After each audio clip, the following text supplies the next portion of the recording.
In the headlines, troops foil 2 kidnap attempts, rescue 17 hostages, and recover 130 Russell cattle in Zamfara State. Supreme Court dismisses APC's case against Enugu State Governor. Nigeria's inflation rate hits 25.8% as food prices soar. Also in the news, flooding death toll soars to 11,300 in Libya's coastal city of Dana. Hello there, welcome to Trust News Update. I'm Abdullahi Ahmed.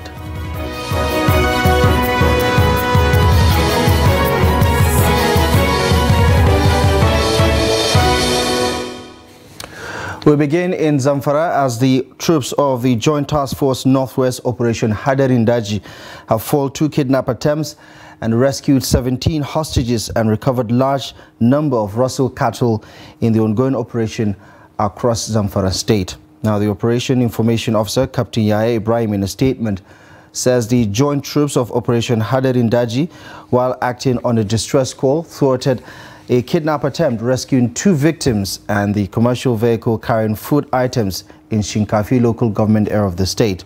Now, he said in a similar vein, ground troops deployed at Ford operating base from Danjigwaba area while on a routine patrol intercepted and rescued 3 kidnapped victims in the area.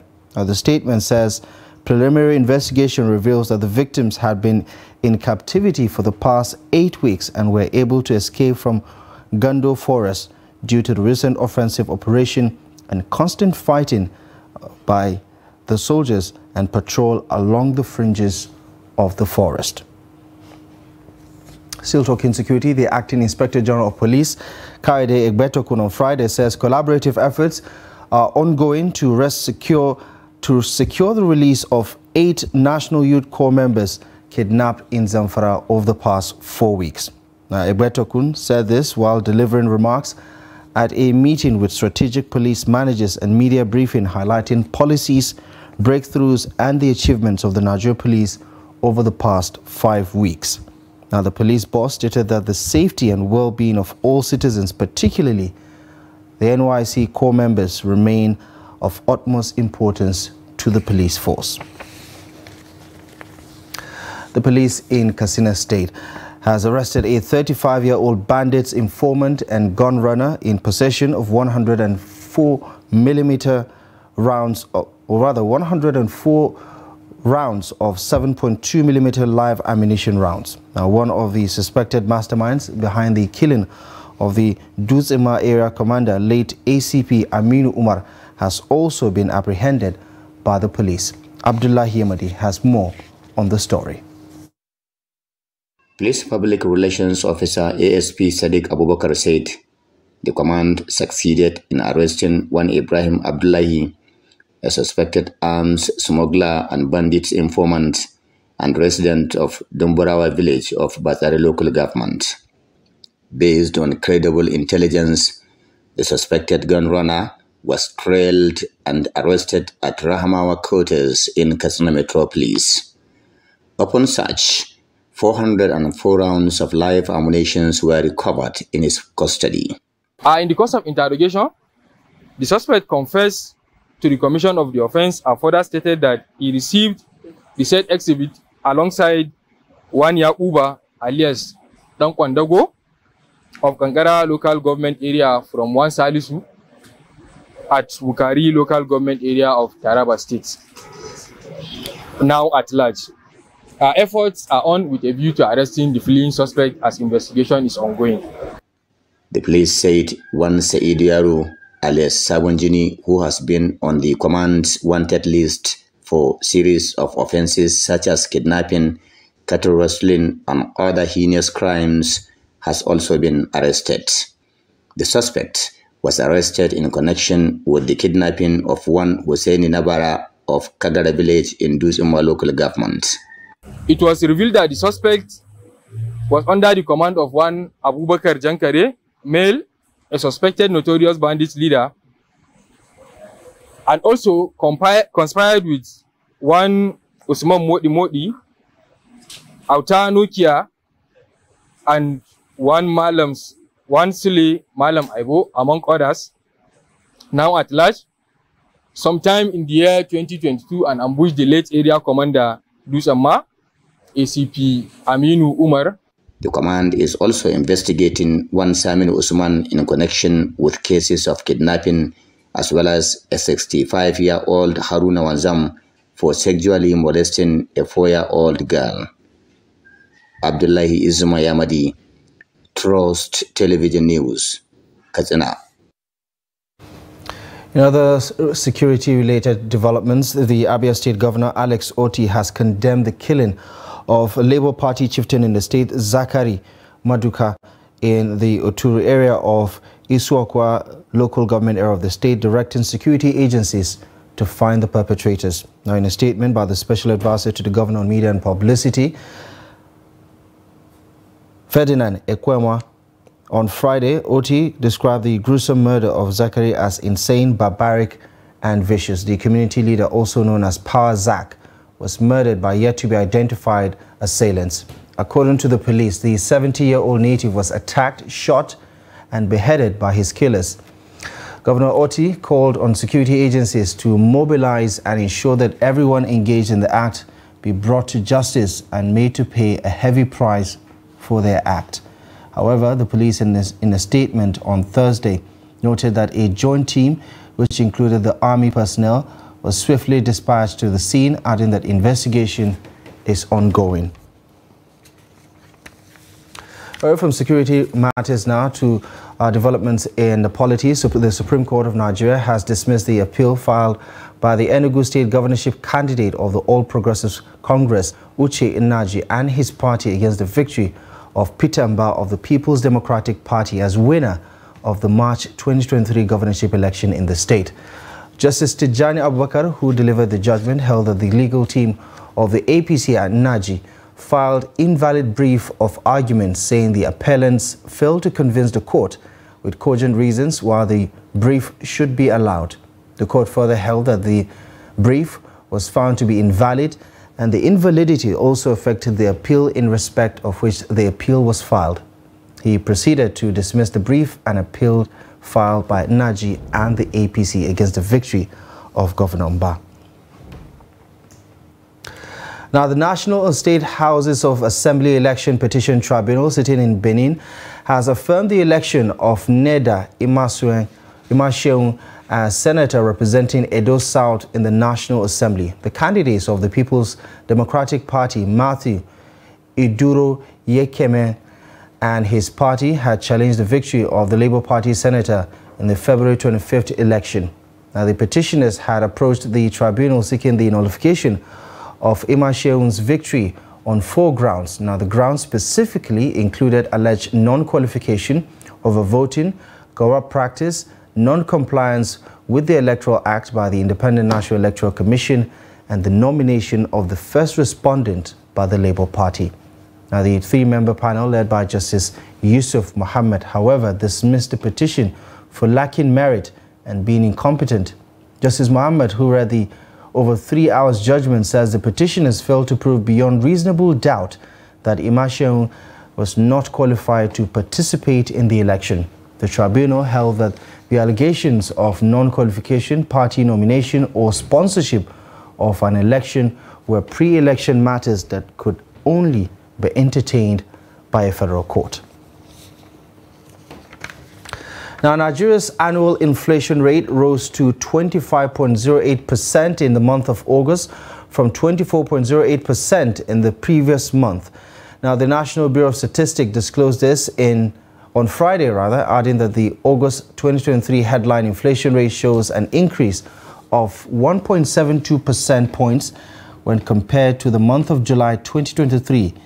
Now, the report from the Bureau further says on year-on-year basis, the headline inflation rate was 5.27 percentage points higher compared to the rate recorded in the month of August 2022, which stood at 20.52%. According to the report, the food inflation rate for the month of August rose to 29.34% on a year-on-year basis, which was 6.22 percentage points higher compared to the rate recorded in the month of August last year. Inflation has remained high in Africa's largest economy, prompting the central bank to hike interest rates to their highest level in nearly 2 decades. Insecurity and rising inflation continues to threaten Nigeria's food security, worsening living conditions for millions of Nigerians. According to the United Nations Children's Fund, UNICEF, 25 million Nigerians are at high risk of food insecurity. However, the Ministry of Agriculture says it is working with stakeholders across the country to address the situation. Chamung Dabeng has more on the story. Due to both unavailability and high cost of commodities, many Nigerians cannot afford to eat 3 square meals a day. Many opt to eat just to survive, as Nigeria has about 133 million citizens living in multidimensional poverty.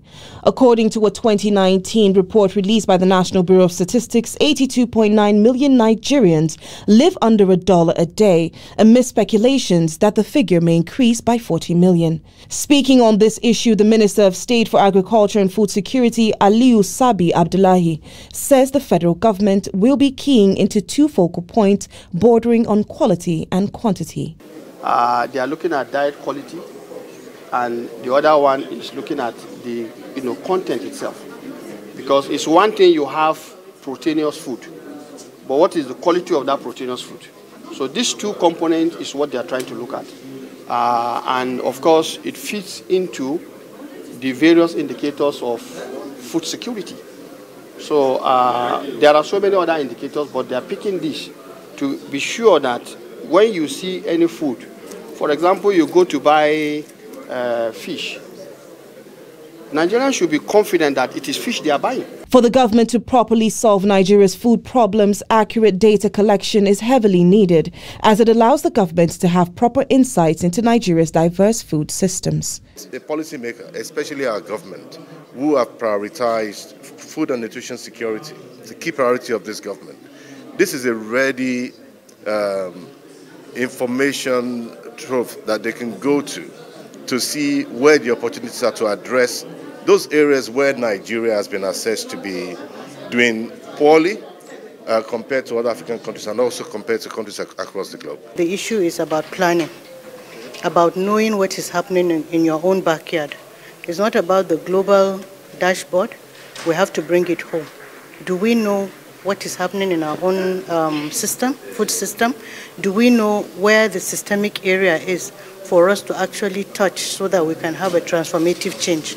So for that, we need data, we need information, and that information needs to be shared across agencies and everybody that is participating in the food system, and that's a lot of people. The number of Nigerians suffering from food shortage increased by 69.7% between 2019 and 2022, while the prevalence of undernourishment grew by 15.7% between 2020 to 2022. Chamun Dabeng, Trust TV News, Abuja. Now, farmers in Kaduna are adopting a new technology developed by the Institute of Agricultural Research at the ABU Zaria to boost maize production in the country. Now, the Tailor Maize technology was developed by the agricultural scientists and researchers at the Institute, not only giving high yield to farmers, but also helps resist fall armyworms, stem borers, and tolerates a lot more moderate drought conditions. Now, the executive director of the Institute at ABU Zaria, Muhammad Faguji Ishaku, stated this during the Tailor Maize Farmers Yield exercise held at the Kakanji village in Giwa local government area of Kaduna State. The report. The agricultural expert said the Tailor Maize variety, which is a pest resistant, will save the country billions of naira spent annually on the importation of insecticide against pests that destroy crops and lead to yield. While applauding farmers that adopted the Institute technology, the agricultural expert said it was because of the confidence farmers have on the IAR that made them adopt the technology without trial. It is our pride to see that our technologies such as the Tailor Maize is being adopted and translated into economic development of our country by our farmers. Faguji urged the federal, state and local government to make agricultural production cheaper so that the margin that will accrue from agricultural activities will be more profitable to farmers. He noted agriculture will continue to serve as an employer of labor for around 66%, which is equivalent to about 160 million Nigerians when given the desired burst. Therefore, call on the local governments and the state governments and the larger federal government of this country to make agricultural production cheaper. Earlier, the principal investigator of the project, Rabiu Adamu, said after completing research work on fall armyworm resistance variety of the Taylor maize, farmers were given the option to evaluate and select among 5 samples planted in the demonstration farm. He said it is only when farmers evaluate and select the institute could forward the technology to the federal government for subsequent adoption. We brought 4 maize hybrids for him to test and evaluate and record among them which he prefers to grow. The Kaduna State Chairman, Maize Farmers Association, Kabiru Saluhu, applauded the institute for releasing numerous varieties of maize seed that have boosted agricultural production and contributed to effort geared toward food security in the country. The Institute of Agriculture is making always to make sure that you get a very good variety of maize for the maize farmers of Nigeria. At the end of the field activity, 3 samples of Taylor maize variety were selected by farmers for final adoption. From Zaria, I am Abubakar Sadiq Muhammad, Trust TV News. You're watching Trust News Update. Coming up ahead after the break, we'll tell you how artificial intelligence can be used to mitigate conflict online. More on this and many other stories coming up in just a moment.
Welcome back to the news. Here's a quick recap of our top stories at this hour. Troops foil 2 kidnap attempts, rescue 17 hostages and recover 130 Russell cattle in Zamfara. Supreme Court dismisses APC's case against Enugu State Governor Mba. Now, the embattled chairman of the Kano Civil Society Forum, Ibrahim Weya, has said that the recent attempt by some members of the forum to remove him is diversionary and an attempt to divide the movement in the state. However, some members of the group have argued that Weya and his executive members have overstayed their welcome and there needs to be a fresh election. What I did for the forum, the history of the forum cannot be written without my name. Yes. Weya name is going to be sounded like the sound of the rain when there is so much cloud. We held a Congress meeting, a Zoom Congress meeting, online meeting. We publicly, during the meeting, myself and my secretary, Fita Hassan, told all the members that Waya and Fita are not interested in contesting elections. What you need to understand is that we like Ibrahim Waya. He's a good friend. I'm older than him, both in civil society and by age. In civil society and by age. But what we have been telling him is that let's democratize KCSA. That's a simple word. But he is not ready to listen. And let me say it. If he's not ready to listen in a soft way, this is the beginning. Now, social media has transformed interpersonal communication by bridging the gap created by time and space. But this is not without the unusual negative social impact to that interaction. Now, with the spread of online hate speeches and stereotypes, stakeholders and experts alike are now developing AI chatbots that could help detect early conflicts online to help mitigate escalation of online hate speeches. Here's a report.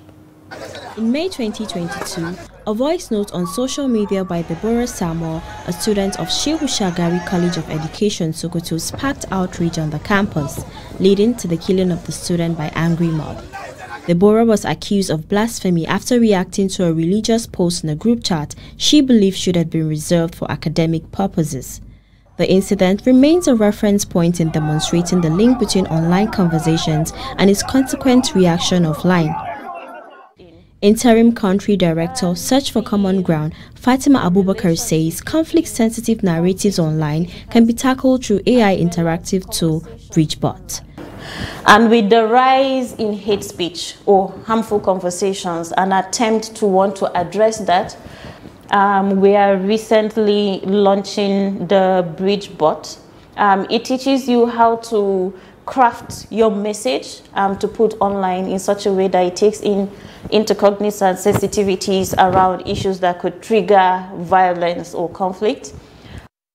The AI tool, which acts as a robot, generates automatic responses in the chat, teaching users how to deal with differences and approaches to non-violent communication. With the controversy surrounding any attempt at regulating the social media space, experts say BridgeBot can detoxify the online space to allow smooth flow of communication. When you are responding to comments, you should have non-violent communication. You should know what empathy is. So when you are typing, that's your comment. You should also respond, have a response, filter within to say, if I send this, what would be the response of the receiver? How would people perceive what I've said? We know that if, for instance, Deborah of blessed memory understood non-violent communication, she understood that there are certain comments that she shouldn't be making on the WhatsApp group, or even with colleagues offline, then I guess she wouldn't have been murdered, as it were. Nigeria is home to more than 30 million social media users, a high percentage of whom are between the ages of 18 to 34. While it is evident that the influence of technology on social interaction has come to stay, artificial intelligence now offers an opportunity to learn better communication skills with little effort. Now, on the international scene, let's get the latest from Libya, as reports indicate that the death toll in Libya's coastal city of Dana has soared to 11,300 as search efforts continue following a massive flooding fed by the breaching of 2 dams with heavy rains. Now, according to the International Federation of Red Cross and the Red Crescent Societies in Libya, Secretary General, he says, or rather, according to reports by the Associated Press, 10,100 people are reported missing in the Mediterranean city. Health authorities previously put the death toll in Dana at 5,500. Now, the storm also killed about 170 people elsewhere across the country. The mayor of Dana, Abdel Monim Al-Ghaiti, says the tally could climb as high as 20,000 given the number of neighborhoods that were washed out. Tariq Al-Karaz, an Interior Ministry spokesperson, put the number of deaths in Danao far lower at more than 3,000. Now, the storm also killed about 170 people in other parts of eastern Libya, including the towns of Beida, Susa, Umrazaz, and Marj, according to health authorities. Emergency workers shifting through the mud and rubble are still hopeful of finding survivors, according to a statement on Friday. And in sports, a judge has banned Spain's ex-football chief, Luis Rubiales, from going within 200 meters of footballer Jenny Hermoso. Prosecutors have asked for a restraining order as the National Court in Madrid considered a criminal complaint of sexual assault and coercion. Appearing in court for the first time, Rubiales denied sexually assaulting Hermoso by kissing her on the lips after Spain's Women's World Cup victory. However, Hermoso's lawyer was adamant it was, quote, a non-consensual kiss.